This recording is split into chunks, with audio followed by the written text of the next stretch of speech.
As in all war zones, we wanted to establish exactly what was happening in terms of abuses by both sides, by the rebels in eastern Libya as well as by Qaddafi forces. We had a pretty good idea of what had been happening in Libya.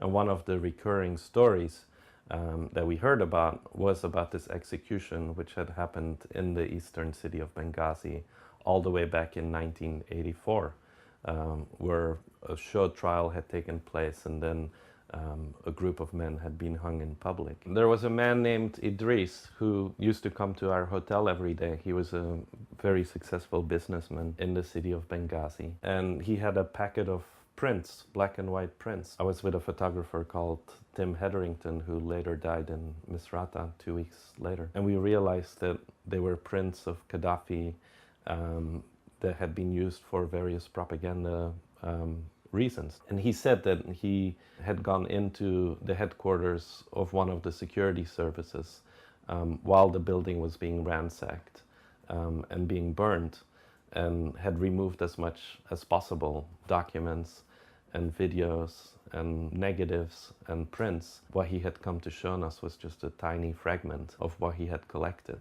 But then we also came across a group of videotapes which actually were at a different house. They were held by the brother of one of the guys who was executed. And we went to the house of Ibrahim. He said that since the revolution, different people had come to him and said, "We recorded your brother's execution." And he said, "Please take this, get it digitized somewhere so I can watch it on my computer. I just want to make sure that they end up in the right hands and that I get them back, because I've never seen the videotape of my brother being executed."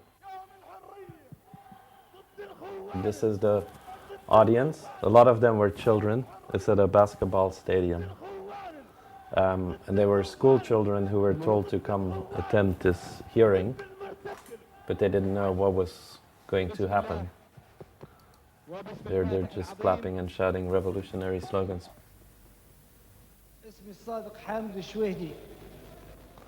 See, this is the guy who's on trial. This is just the most powerful image of the whole archive, is this young student sitting in this sports stadium all by himself, being questioned by this revolutionary court. And he knows he's going to die. I mean, they just hung the other guy. This is the image of fear. And this is the guy whose brother I met in Benghazi, who gave us the videotape. اسمي الصادق حامد الشويهدي. انضميت كنت ندرس في أمريكا. He's talking about his travels to America to study engineering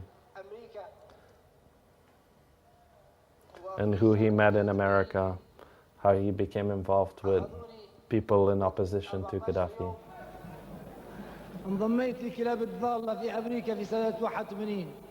They can show this at university courses if people want to know what a forced confession looks like.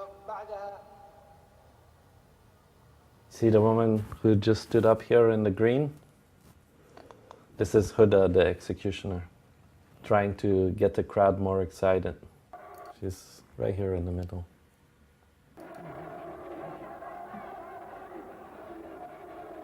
Really enjoying herself. She was a minister in Qaddafi's government, and she was the minister of sports and youth. And she fled Benghazi during the revolution. Her house was completely burned. That's one of the first things the protesters went to do, is to destroy her house. And she's now in Tripoli. So now they're reading out the sentence. They're sentencing him to death. بقصد البدء في الأعمال الإرهابية السابق الإشارة إليها التي أقرها المؤتمر بالإعدام شنقا حتى الموت.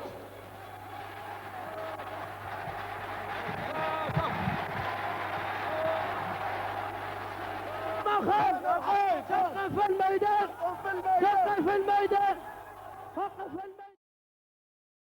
Right in the stadium, in front of all these children. They hung him live on television. And then they went back to the news and they had more confessions. And it's a moment that just about every Libyan you speak to can vividly remember.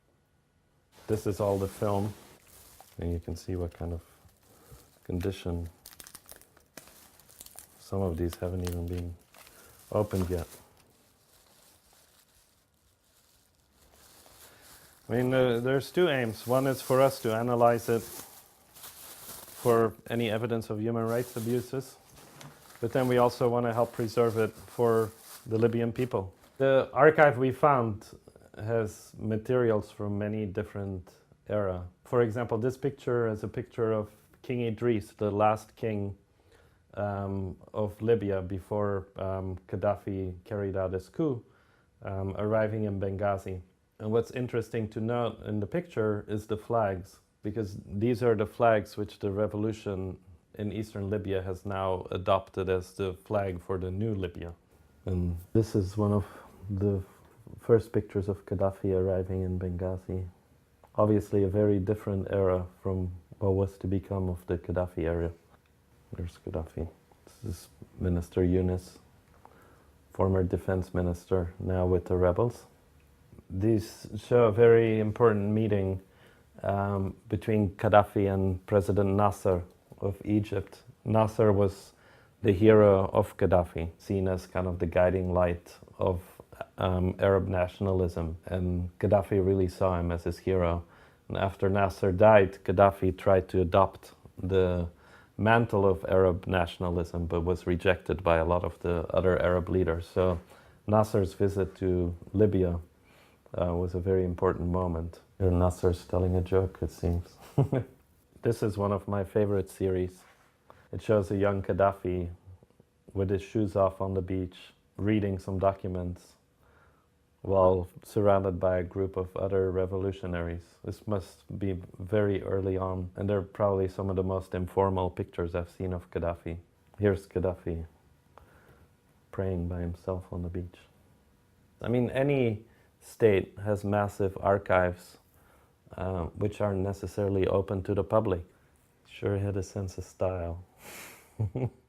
If you look at them all together, they really show the evolution of a leader from a young revolutionary who actually had quite a lot of public support to a rambling madman in current days. It also talks a lot about, I think, the cult of personality which evolved around Gaddafi. I think that's why a lot of these early pictures are so touching, because they do appear a lot more spontaneous than a lot of the later pictures. It's George Habash, the head of the PFLP, Popular Front for the Liberation of Palestine. You know, you never know what you're going to find on these rolls, and suddenly we just came across these pictures of a hanging in the harbor in Benghazi. So we're still trying to figure out what this was actually about. This gives you an idea of how big the archive was, photographing some of the files, but you can see there's this entire room just filled with piles and piles of documents. You know, most of what was collected were files, but they included some very interesting historical documents, such as these intelligence files from the Italian and the British occupation periods. I think it captures some very important moments in Libyan history, including the time of King Idris, and Gaddafi in his glory days, and then the trials. It is very important that they're saved and preserved for future generations, because they allow us a view into a world that we barely can accept exists. And I mean, this is just from one place in Benghazi, and even there most of the files were burned, and you can only imagine what exists in Tripoli and in Sirte and in these many other bigger cities.